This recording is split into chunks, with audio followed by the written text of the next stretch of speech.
هنگام وصال نبی کریم صلی الله علیه و سلم آن حضرت به عزراییل علیه السلام فرمودند: آیا امتم سختی مرگ را درک خواهد کرد؟ عزراییل علیه السلام عرض کرده: بله. اشک از چهره خاتم الانبیا جاری شد.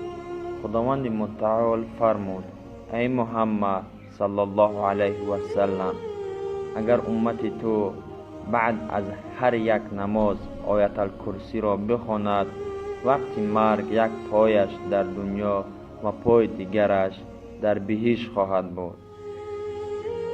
دوستان عزیز، این نوار را به دیگران بفرستید تا اینکه از این حدیث باخبر باشند.